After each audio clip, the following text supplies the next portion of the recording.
የኢትዮጵያ ኢንቨስትመንት ሆልዲንግ የረመዳን ጾምን ምክንያት በማድረግ የኢፍጣር መርሃ ግብር አሰናድቷል። በዚህ የኢፍጣር መርሃ ግብር ደግሞ ምክትል ጠቅላይ ሚኒስትር ተመስገን ጥሩነህ ተሳትፈዋል።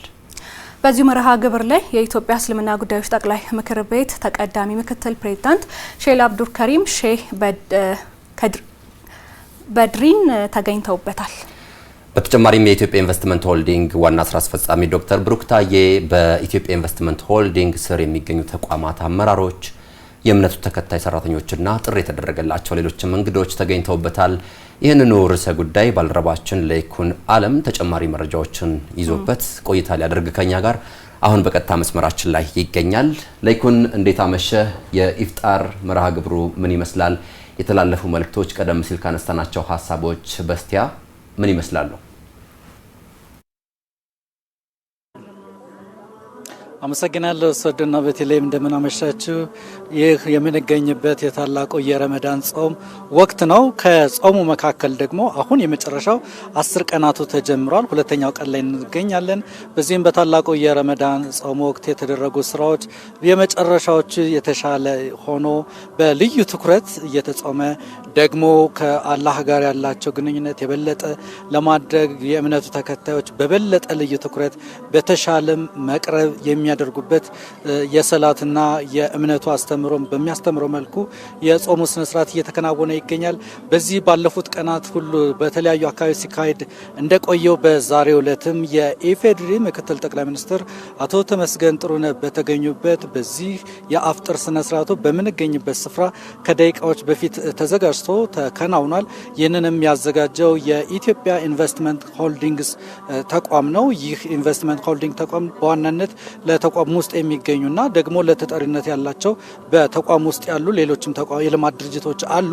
በነዛ ውስጥ የሚሰሩ የእምነቱ ተከታዮች በተገኙበት ነው ይህ ስነ ስርዓት የተከናወነው።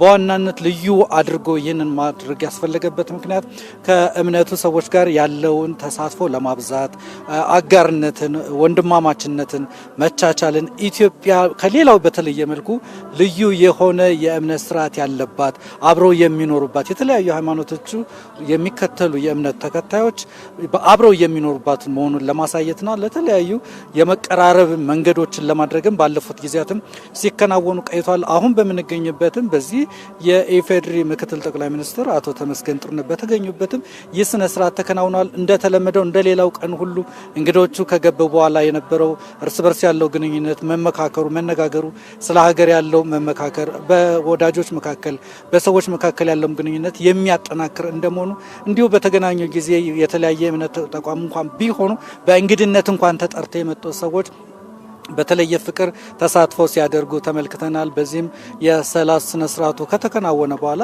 አፍጥሩም እንደዛው በዛ መልኩ ተከናውኗል። ስለዚህ ባለፉት እስካሁን ባሉት ቀናት የተላለፉ መልእክቶች፣ የተነገሩ ነገሮች በአጠቃላይ ለሀገራችን ሰላም መጸለይ፣ ሰላት ማድረግ፣ ለሀገር ሰላም መትጋት፣ ለሀገር ሰላም በሰላትም በጾምም ይደረጉ የነበሩ ነገሮች አሁንም ተጠናክረው መቀጠላቸውን የሚያሳዩ መልእክቶችና ድርጊቶችንም እንዲሁ ተመልክተናል።